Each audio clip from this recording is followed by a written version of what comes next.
कारण काय काय सांगायला लागले? ईव्हीएमचा घोटाळा, जेव्हा सगळे म्हणतात घोटाळा आहे, सगळे म्हणतात, महाराष्ट्र म्हणतो, देश म्हणतोय घोटाळा आहे. एवढंच नाही तर परदेशातले काही चॅनल म्हणतात ते काय विशेष असं, एवढा निकाल कसा लागू शकतो, एवढा यश कसे मिळू शकतात, सगळी शंकेलाच कारण आहेत. एवढे शंकेचे कारण असतात. ईव्हीएमचा घोटाळा, त्याच्या बाबतीत काय चौकशा होतील त्याच्यात गुंतून न पडता आपण आपलं परीक्षण केलं पाहिजे असं माझं मत आहे. कुणी मला सांगतं की लाडक्या बहिणींनी मतं दिली, लाडक्या बहिणी तिकडे मतं दिली, आपल्याला काय मतं दिली नाही असं कोणी म्हणतं. कुणी म्हणतं ते हिंदू मुस्लिम झालं, कुणी म्हणतं पैशाचा वारंवार वापर तिकडून केला गेला. तर काही मंडळीने असं एक जण भेटला तर म्हटला की मला तुम्हाला द्यायचं होतं पण ते हिंदुत्व करता मग मी तिकडे दिलं. खरं म्हणजे मला मुस्लिम दहाजीने ठरवण्याचा कार्यक्रम होता. तशा पद्धतीने प्रसिद्धी केली, तशा प्रकारचे पोस्ट तयार केल्या गेल्या, तशा पद्धतीने पोस्ट सगळ्यांच्या घरोघरने प्रत्येकाच्या मोबाईलमध्ये पोहोचायला लागल्या. नवीन टेक्नॉलॉजी, कोणत्या वयोगटाला कोणती पोस्ट पाठवायची हे सुद्धा आता ठरतं. आपल्या कॉलेजच्या पोरांमध्ये, आपल्या घरातल्या पोरांमध्ये त्या तशा अशा पोस्ट गेल्या की ज्याच्यातून त्यांचे माथे भडकतील. आमच्या भगिनींकडे अशा पोस्ट गेल्या की त्यांना चीड निर्माण होईल. अशा विशिष्ट याला पोस्ट अशा पाठवल्या गेला, इतका भडकपणा करण्यात आला. आणि बऱ्याच मंडळीचं मन बदललं का अरे हा खरं काहीतरी चुकतंय, काहीतरी झालंय. आणि त्याच्यातून असं दाखवलं की मी मुस्लिम धार्जित आहे. एक गोष्ट सांगतो, एक खरं आहे की माझी जी पद्धत आहे राजकारणाची, की त्या राजकारणाच्या पद्धतीमध्ये सगळ्या समाज घटकांना घेऊन जाण्याची जबाबदारी ही माझी आहे. आमदार म्हणून बाळासाहेब मी मानतो. तुम्हाला लक्षात येईल सगळ्यांना, प्रत्येक समाज घटकाकरता आपण काम करतो, त्याच्याशी प्रेमाचं नातं ठेवतो. हा हे आहे, मी हिंदू लावतो हे काय बाळा गणपतीच्या वेळेस एकाने माझ्या होतो, मला आनंद आहे त्याचा, मला अभिमान आहे. पण मी दुसऱ्याचा द्वेष करीत नाही, त्यांचा आदर करतोय. मला सांगा की 85च्या अगोदरचं संगमनेर कसं होतं, काय प्रसिद्धी होती संगमनेरची? दंगलीचं शहर म्हणून प्रसिद्ध होतं. दंगलीचं शहर म्हणजे संगमनेर, सतत दंगली चाललेलं शहर. 85 नंतर मी आमदार झाल्यानंतर कधीच दंगल झाली नाही. याला कारण असं की आम्ही दोन्ही समाजामध्ये बंधुभावाचं वातावरण निर्माण करण्यामध्ये यशस्वी झालो. पण त्यांना हे कसं दिसत नाही, माझ्या आरोप करणाऱ्यांना हे कसं दिसत नाही की यांनी अरे 40 वर्ष बंधुभावाचं वातावरण ठेवलं, दंगली होऊ दिलं नाही, वातावरण चांगलं ठेवलं, व्यापार एकामेकांचा वाढत गेला, एकामेकांना जायला लागले. हे निर्माण करण्यामध्ये काही कष्ट असतात ते नाकारता येत नाही. हे काय दिसलं नाही? आपण काय आता काय संगमनेरमध्ये कमी केलं? तीर्थक्षेत्राच्या विकासामध्ये कुठं खानगाववाले बसले असतील,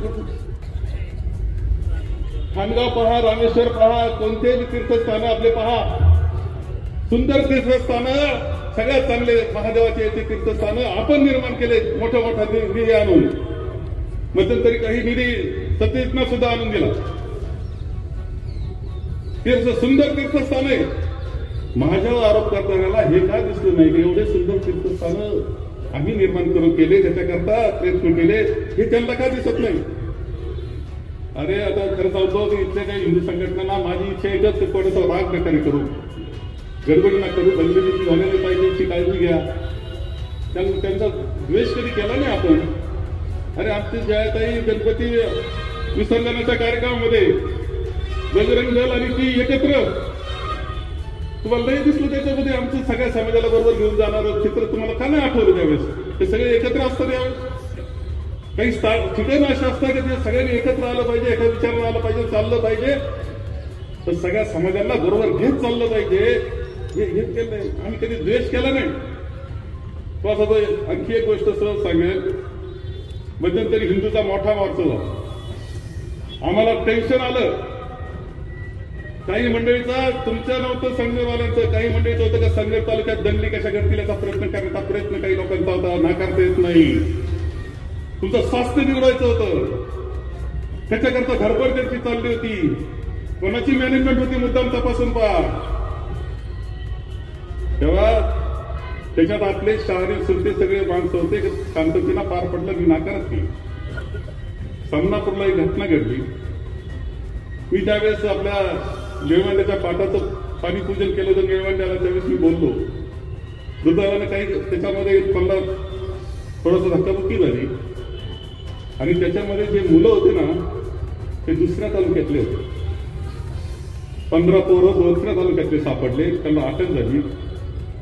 अटक झाल्यानंतर जामीन द्यायला कधी येईल ना, त्यांचं नुकसान होऊ नये शेवटी जामिनाची व्यवस्था आपण केली बरं का. कोणत्या दुसऱ्या तालुक्यातल्या मुलांची त्यांनी गडबड केली होती. म्हणजे असं पाहतो आपण. चला झालंय, शिक्षा झाली, चला मिटवा बरं. एक लक्षात घ्या, याच्यामध्ये एक सूत्र आहे माझं, की जो चुकतो त्या गुन्हेगार जो आहे कुठं असो, गुन्हेगाराला ना जात असते ना फक्त त्याला काही धर्म असतो. गुन्हेगार गुन्हेगार असतो, गुन्हेगाराला शिक्षा झाली पाहिजे. तुम्ही असं दाखवा का एखादा गुन्हेगार आहे, एका मुस्लिम समाजाचा गुन्हेगार आहे, मी पाठीशी घालतो असं तुम्हाला दिसायचं नाही. कोणत्याच गुन्हेगाराला पाठीशी घालायचं काही कारण नसतं. मी तिथं पाठीशी घालत नाही, त्याला शिक्षा झाली पाहिजे. चुकलाय ना तर शिक्षा.